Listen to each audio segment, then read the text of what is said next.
Purity is where it all begins, and one name has been setting the standard for the last few years for purity in reef salt, and that's Nyos PURE.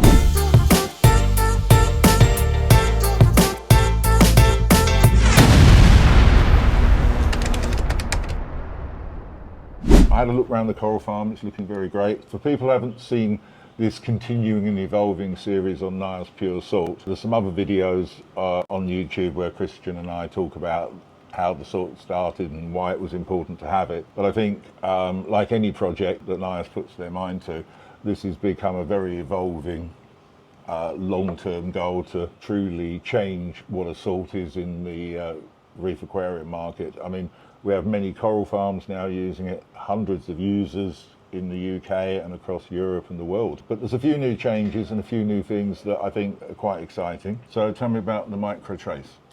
Yeah, we recently improved the recipe of the pure salt.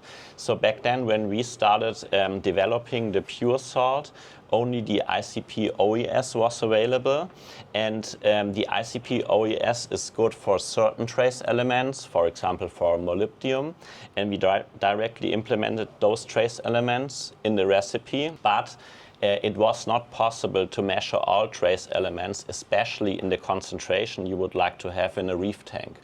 So now that ATI has the ICP MS, it is possible to add a lot more trace elements. For some elements, the ICP MS is just up to 1,000 times more sensitive, so you can do a really precise control of quality and add exactly the same amount you want. And then there are also, as I said, new elements like rubidium, like selenium, which are only possible to measure with an ICP MS. And now we changed the recipe of the pure, adding all these trace elements in a perfect ratio to the salt. That's amazing. Now, you've brought me a sample here of, this was the selenium? That's the selenium. I think our video guy is going to just go in close on that. But in the bottom of this, and we'll do a cut to a macro shot, that's the amount of selenium you get in 1 ton of salt, is it? That's correct. So, I think who gets the job of spreading it around? I think I told the story in the last video that the ratio between the biggest ingredient, sodium chloride, and the smallest ingredient, back then it was molybdenum, is 1 to 1 million. So we are adding 1 million times more sodium chloride to the salt mix than molybdenum. And now with the selenium, the ratio increased to 1 to 100 million. Wow. So that's what you see here. That is definitely micro trace. That's what you see here. That is 0.015 grams of selenium, and that's the amount you need to add to 1 ton of salt. That equals then in around 0.2 micrograms per liter in your tank.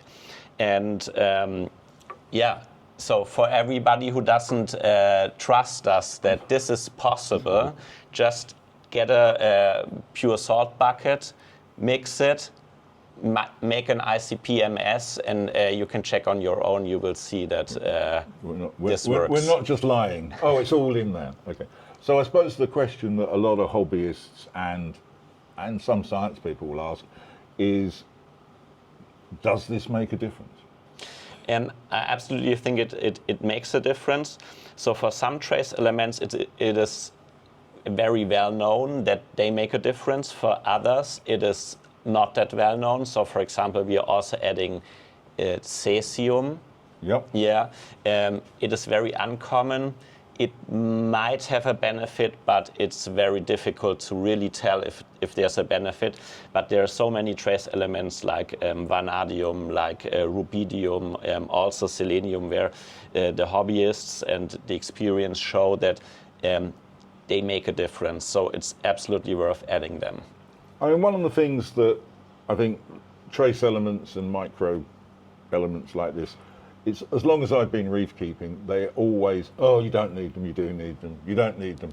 But I think as we go on and understand more and more, and I've seen this over the time that I've been in the hobby, people who often go, well, there's nothing in corals that ever uses X, micronutrient.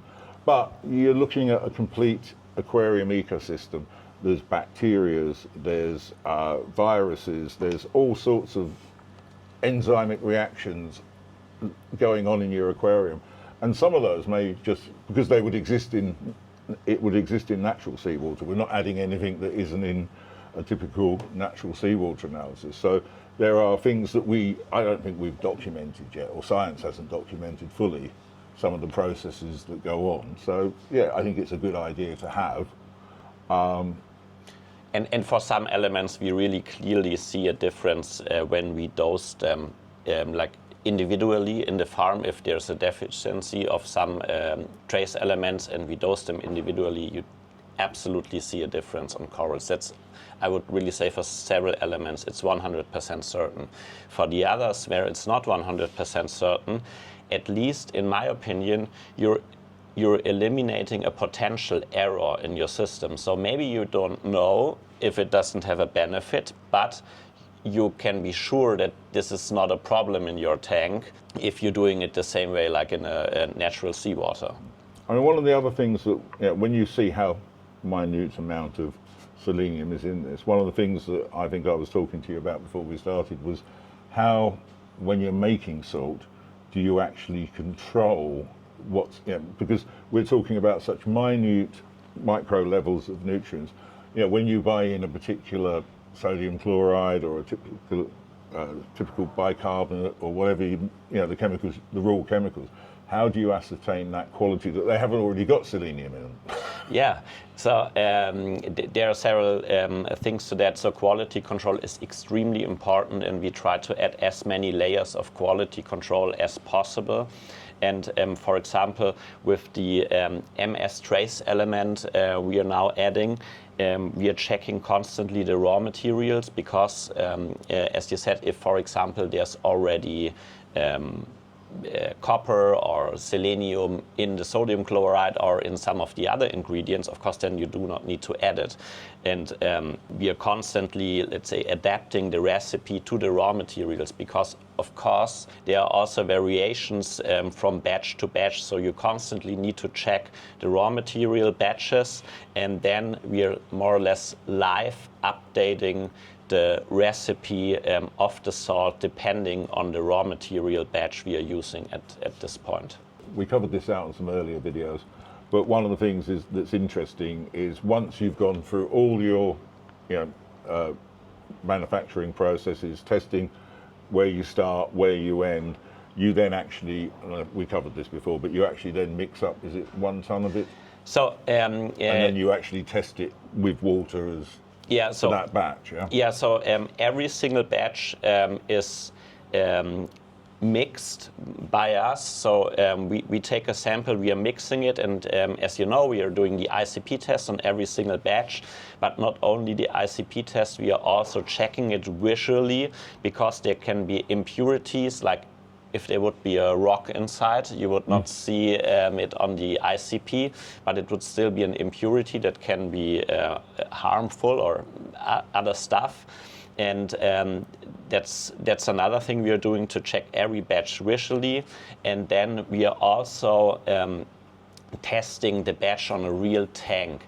So we keep a little bit of the batch and do a water change in a tank to make sure that everything is all right. Because we know buying salt is trust, and you need to trust the manufacturer that they are taking care of quality control. Well, I've been doing Reef Aquatics for too many years now, and I think one of the things, I say this in other videos, the levels that you've gone to just get, start with a blank sheet, all the processes that you've showed me and shared with us over the years, it's like, I don't know anybody else that's doing it, and it blows me away, Chris. So there you go. Thank you. So we've got pure ingredients, we've got fastest mixing of any salt that I've ever seen, and once the quick mixing and it's ready to go. Quality control throughout. Have I missed anything else? The ICP batch control. Oh, ICP batch control, that's it. Thank you, Chris.